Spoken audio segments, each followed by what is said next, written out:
আর বাংলার মানুষ দ্বিতীয়বার আর স্বাধীন হওয়ার সম্ভাবনা নাই। সুতরাং এখনো আসতেছে কোরআনের দলিল দিয়ে স্পষ্ট হতো, তবু আমি বলবো সূরা মুজাদিলা একদম সর্বশেষ 22 নম্বর আয়াত আল্লাহ তাআলা বলেন, তোমরা এমন কোন ব্যক্তিকে দেখতে পাবে না, ইমানদারকে, যারা আল্লাহ রসুলকে ভালোবাসে অথচ তারা আবার আল্লাহ রসুলের শত্রুদেরকেও ভালোবাসে। অর্থাৎ ইমান, ইসলাম, আল্লাহ এবং তার রসুলকে ভালোবাসার শিক্ষা দেয়, কিন্তু যারা তা ভালোবাসে তারা কোনো আল্লাহ এবং রসুলের দুশমন, যারা কোরআনের সরকার প্রতিষ্ঠা করতে চায় না, যারা ব্যক্তি, পরিবার, সমাজ এবং রাষ্ট্রে ইসলামকে দেখতে চায় না, তাদেরকে ভালোবাসে, তারা মুনাফিক, তারা ইমানদার নয়। কোরআনের তাফসীর পড়ে আমি জুম্মান ভাইকে আর কয়েকজন আলেম ছিলেন ওখানে, আমি তাফসীরটা খুলে দেখাচ্ছিলাম যে তাফসীর পড়ি দেখে স্পষ্ট তারা মুনাফিক। নামাজ পড়বে, রোজা রাখবে, হজ করবে, দাড়ি রাখবে, কিন্তু যখন ঈমানওয়ালাদের সাথে তাদের মতপার্থক্য হবে তখন তারা ঈমানদারদের বিপক্ষে কোরআন বিরোধী শত্রুদের পক্ষ অবলম্বন করবে। সুতরাং আপনি আমি যদি এই দলের হই, আমার ঈমান মুনাফিকের ঈমান, এই ঈমান আল্লাহর দরবারে কবুল হবে না। এটা লোক দেখানো ঈমান। আমি একটা আয়াত বলেছি, আয়াতের তর্জমা করে কথা শেষ করছি, বক্তা বসে আছে।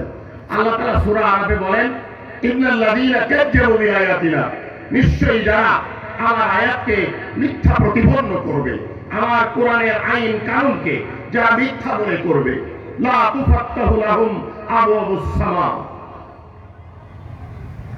ইন্নাল্লাযীনা কাযযাবু বিআয়াতিনা ওয়াস্তাকবারু আনহা, আর যারা অহংকার প্রদর্শন করবে জমিনে, লা তুফাত্তাহু লাহুম আবওয়াবুস সামা, তাদের জন্য আকাশের দরজা খোলা হবে না, উন্মুক্ত হবে না, বন্ধ থাকবে।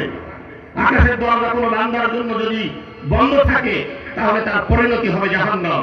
তার কারণ প্রতিদিন আপনার নেক আমলগুলো আল্লাহ দরবারে পৌঁছানোর জন্য আসমানের দরজা খোলা শর্ত। যদি দরজা খোলা না থাকে তাহলে ওই আমলগুলো দুনিয়াতেই বদলা হয়ে যাবে, আখিরাতে বদলা পাওয়া যাবে না। আর মানুষ মৃত্যুবরণ করলে তার রূহটা আসমানের দিকে ফেরেশতারা নিয়ে যেতে থাকে। প্রথম আসমানে গিয়ে ধাক্কা দেয়, যদি প্রথম আসমানের দরজা খোলা না হয় তাহলে তার রূহটাকে চেলে 7 তরফ জমিনের নিচে সিজ্জিনে, যেখানে জাহান্নামী আসামীদের রূহ রাখা হয়, সেখানে ফেলে দেওয়া হয়। সে কঠিন কালেও বিচারের পর জান্নাত পাবে না।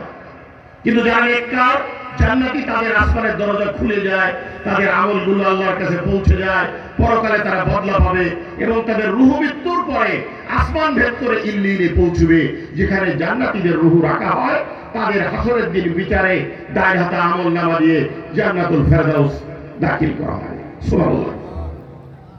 আল্লাহ তাআলা বলেন, ওয়ালা ইয়াদখুলুনাল জান্নাহ, ওই যারা অহংকার করে এবং আমার আয়াতকে মিথ্যা মনে করে, ব্যক্তি, পরিবার, সমাজ এবং রাষ্ট্রে সমানতা কায়েম করতে চায় না, ওয়ালা ইয়াদখুলুনাল জান্নাহ, তারা জান্নাতে প্রবেশ করতে পারবে না, দাখিল হতে পারবে না, ঢুকতে পারবে না, হাত্তা ইয়ালিজাল জামালু ফি সামিল খিয়াত, যতক্ষণ একটি সুই বলি আমরা, সুইয়ের ছিদ্র দিয়ে বড় একটা মুখ ঢুকতে না পারবে ততক্ষণ তারা জান্নাতে যেতে পারবে না।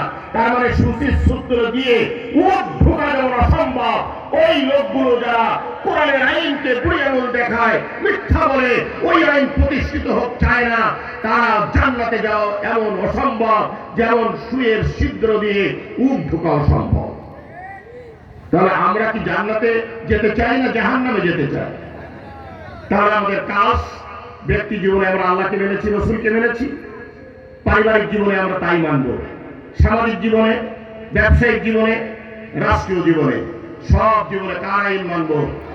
আল্লাহুল খালকু ওয়াল আমর, নিশ্চয়ই সৃষ্টিকার আইনও চলবে তার। সুতরাং বাংলাদেশের আকার বাতাস মুখরিত করে আনন্দের ঐক্যের মাধ্যমে কোরআনের একটি সরকার দেখতে চাই। রব, তুমি বাংলাদেশের মানুষের অন্তরের ঈমানকে তাজা করে দাও, আর তোমার কুদরতি রহমত ঢেলে এদেশের মানুষের অন্তরকে ঈমানের নূরে নূরান্বিত করে একটি কালিমার পতাকা উড়ানো সরকার, লা ইলাহা ইল্লাল্লাহ সরকার, কোরআনের একটি সরকার, যে সরকার কায়েম করে বিশ্বনবী 8 হিজরিতে পৃথিবীতে শান্তি আনয়ন করেছিলেন।